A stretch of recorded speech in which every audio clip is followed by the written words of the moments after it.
Welcome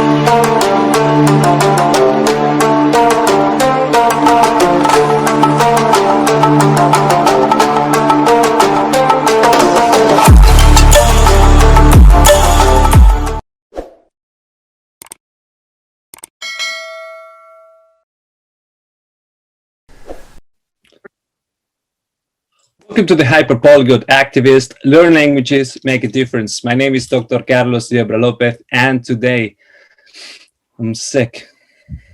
Not literally sick, but sick of all of you asking me, well, Carlos, how do I get into a fully funded PhD program at a US university?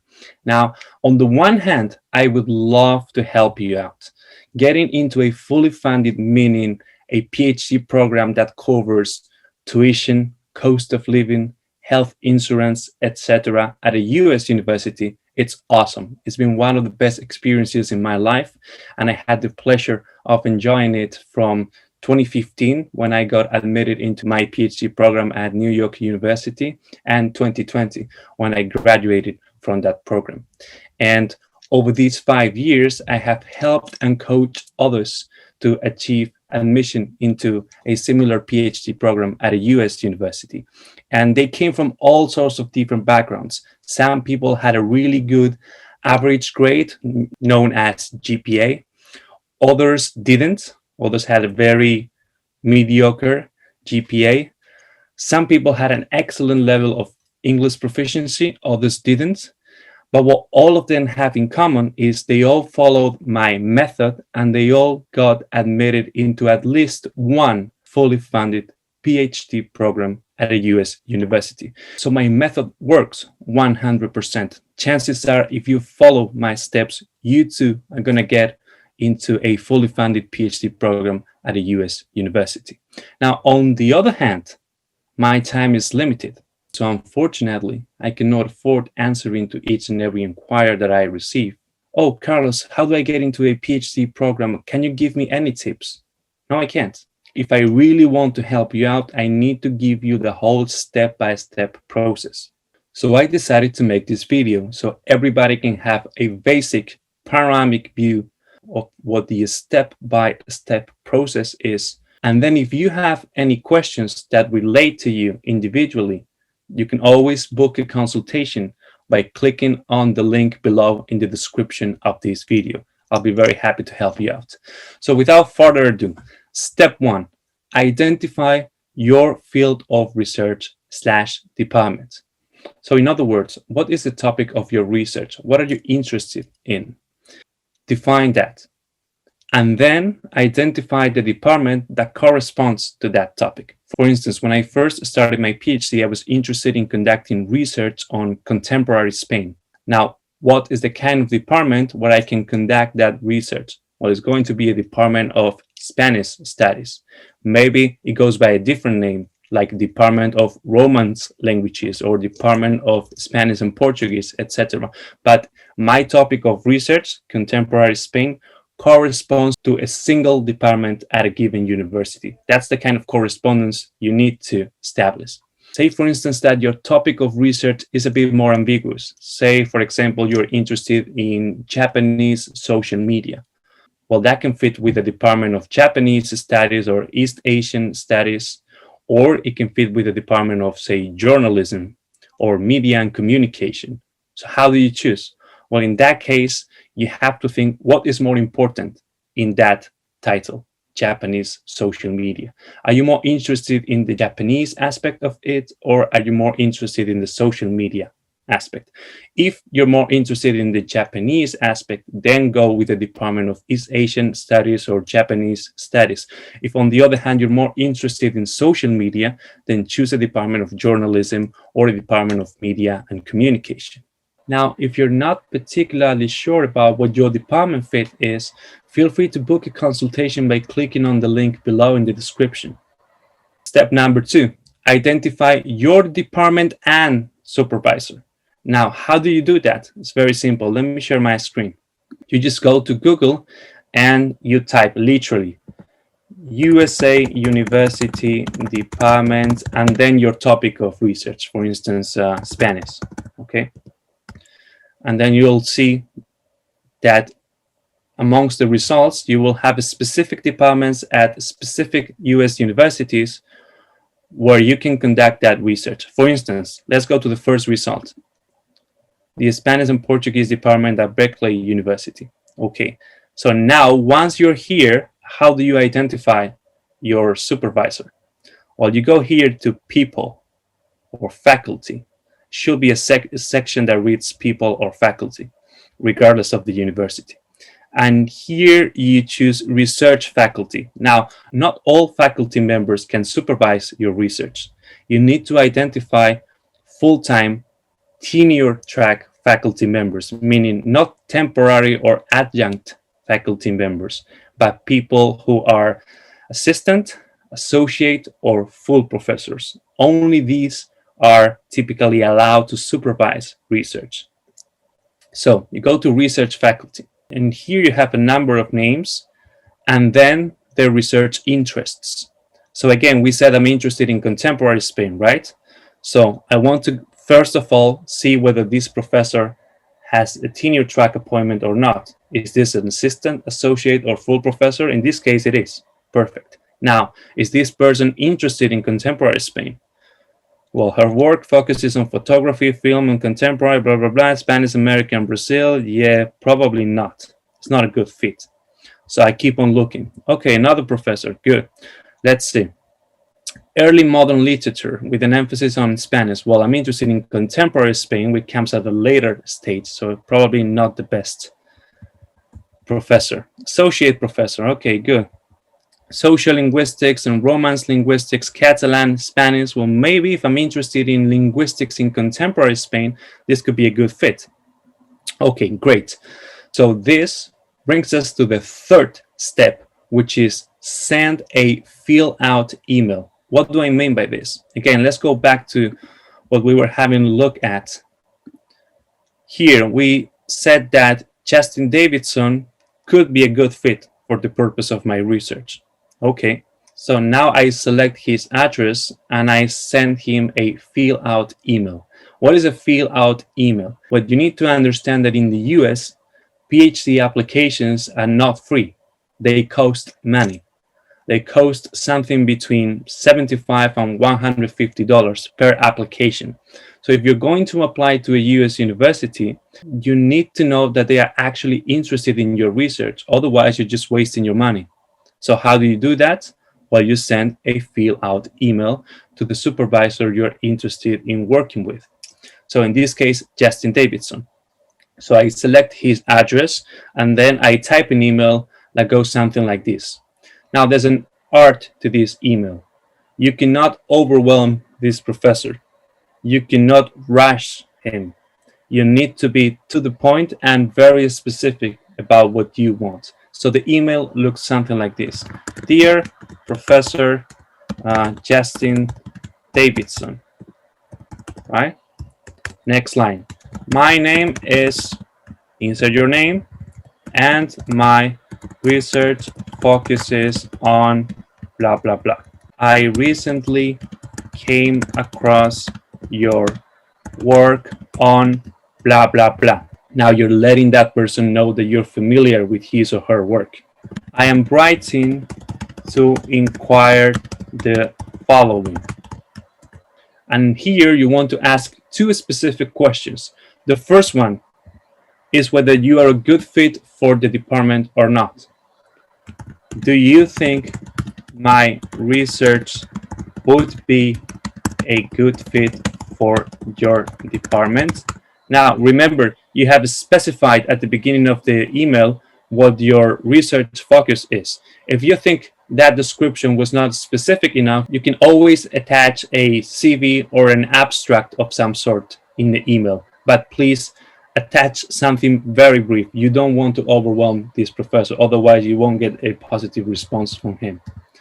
And then the second question is, if so, would you be interested in supervising my research if I get admitted into the PhD program? And that's it. Nothing else. You just say, thank you very much, all best wishes, and your name. And that's it. If you have any questions or concerns exactly about how to write that specific email, feel free to book a consultation by clicking on the link below in the description. So I want you to identify in particular up to 20 departments and up to 20 potential supervisors. Now, out of those 20, some of them are not going to even answer. Don't send any follow-up emails. Did you read my email? Did it go to the spam folder? Yes, they read your email. If they haven't answered, it's because they're not interested. Okay, just move on. Now, some of them are going to reply, most of them, hopefully. And out of those who are going to reply, hopefully you'll receive between 11 and 12 enthusiastic replies. If you don't, just keep contacting more departments and supervisors until you have 10, 11, 12 positive, enthusiastic replies of faculty members who think you will be a good fit for that department and who will be genuinely interested in supervising your research. Now, out of these 10, 11, or 12, you're going to select 9. You're going to apply to 9 universities and you're going to sort them out by perceived difficulty. What do I mean by this? Choose 3 universities that you perceive as safe options. Typically, these are not the most prestigious universities, not the highest in the international rankings, but still really good universities that can fully fund your PhD. Then choose 3 middle-class universities, meaning these are higher in the rankings than the first 3 universities, but still, these are not the most prestigious universities in the US. And then finally, choose 3 aspirational universities, 3 universities that you dream about, say the Harvards, the Princetons, the Stanfords, you name it. This type of universities are going to be amongst your top 3. Now, a good rule of thumb is to check your choices against the international rankings. So for instance, you can go to International Ranking Shanghai, which is one of the most reliable ones. And you can see here that most prestigious universities, Harvard, Stanford, University of Cambridge, etc. Now, any university that is in the top 10 is going to be in your top 3 in the applications. Then if we talk about middle-class universities, that's going to be somewhere around 100 and 150. So Rice University, okay, yeah, Rutgers University, Michigan State. These are all very, very good universities, but perhaps not as competitive as Harvard or Princeton. Then when I talk about safe options, I'm talking about universities that are ranked around 500 and lower.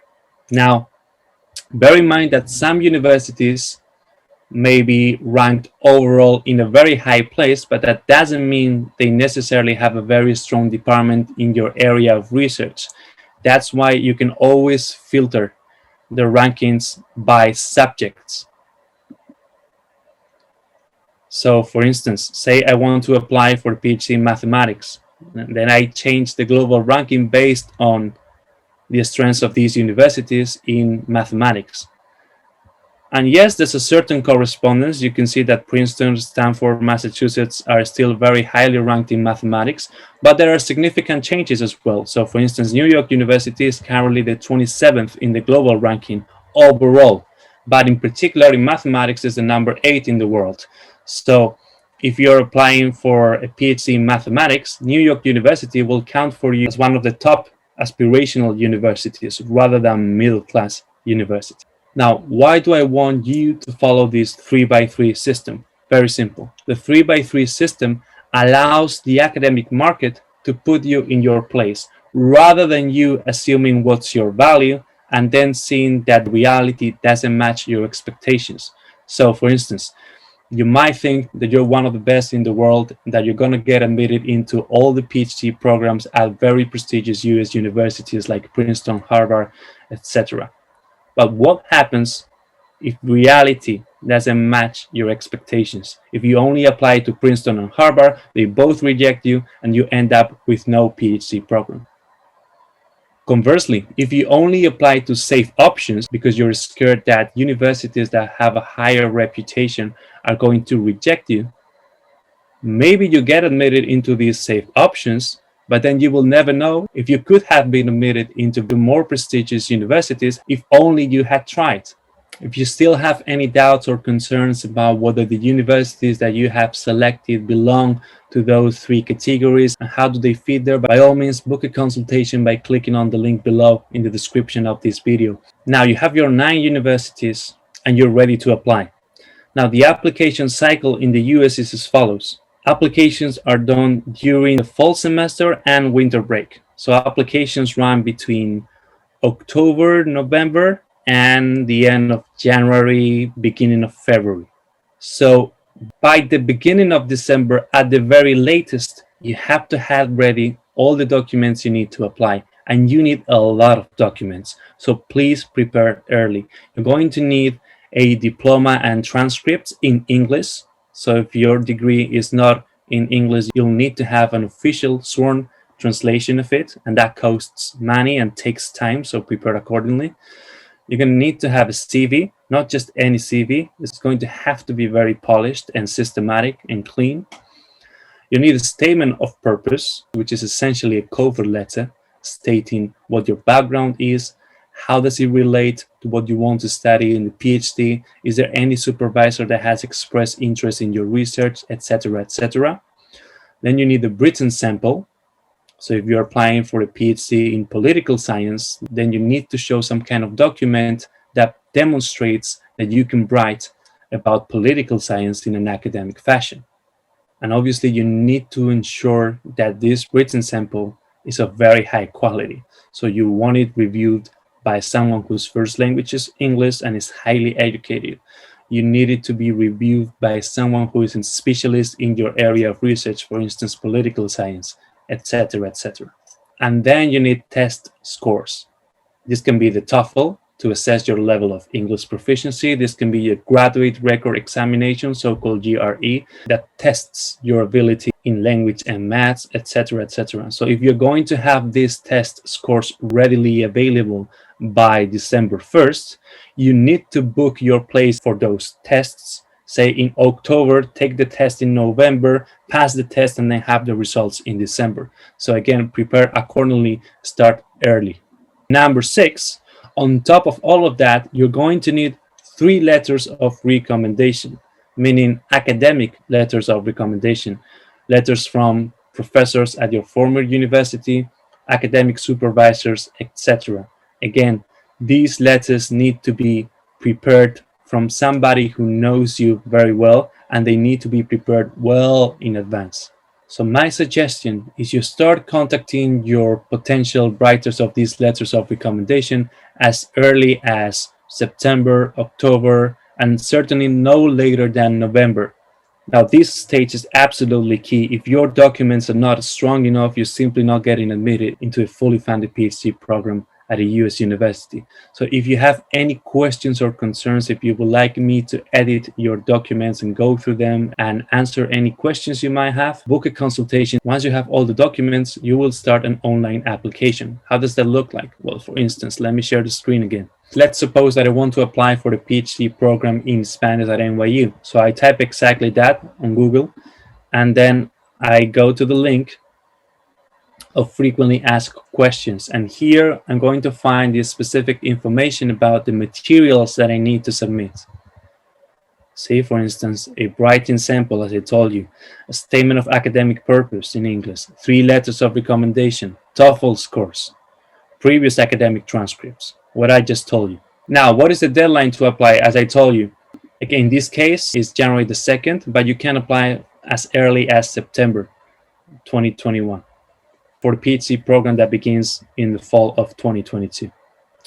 And here you're going to have some kind of link that allows you to go to the online application system. Hopefully it's this one here. Yes, exactly. So it says apply online now, right? So you click on that and then you sign up, log in, and upload all of these documents that I told you about, plus some personal data, and then pay the fee. It might be $100, $125, and submit your application.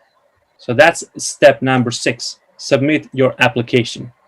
Again, you want to apply to, say, 9 universities, more or less, because your money is not infinite, and each application costs around $100. So 9 multiplied by 100, that's already almost $1,000. So probably you don't want to spend much more than that. Now that you have submitted your applications, it's time to play the waiting game. At this point, there's not much you can do. Just sit and wait. And you're going to receive two types of emails. Either a rejection email, we received a high number of applications, so we were not able to accept your application, blah, blah, blah. Or an invitation for an interview. Now, the invitation for an interview can be for an interview in person or online. Now, if you want to know exactly what type of questions are you likely to be asked in that interview and how to answer them, then feel free to book a consultation by clicking on the link below in the description. And then after the interview, you're going to receive three types of emails: a rejection one, a waiting list email, meaning we're interested in your profile, we like you, but we're more interested in other candidates. So we have extended offers to those candidates. And if some of them reject our offers, you're next up in the list and we'll make that offer to you instead. And then finally, the acceptance letter. Congratulations. In the best case scenario, you're going to have more than one acceptance. That's the ideal case. That's wonderful. Now, if that's the case, this is what you need to bear in mind. You have by law until April 15 to decide which offer to accept. So it is in your best interest to wait until, say, April 10, 12, 13, even technically until April 15 if you want. Why? Because the longer you wait, you'll find out that the university in question is going to offer you better and better conditions. Seeing that you have all the offers, they are very likely going to throw more money at you and say, oh, we just found out about this brilliant new scholarship for promising researchers like you, and the department is ready to offer you an extra $2,000. I've heard these situations before. I've also heard situations where someone in the department calls you and says, well, if you accept our offer right now, we'll pay you for your plane ticket to come here to campus. So it's always in your best interest to wait it out until very close to the deadline, until April 15 or so. And then finally, decide which university are you going to attend. And that obviously depends on you, but there are three aspects that are key here. What's the overall prestige of your university? What is the fit between your research and the department / supervisor? And then what is the graduate placement of that department? Do typically people who graduate with a PhD from that department go on to land good jobs or not? These are the main three questions you need to bear in mind. And that's all from me. Remember to follow this method step by step, and I guarantee there is a very high chance you will get into a fully funded PhD program at a US university.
Good luck, and thanks for watching.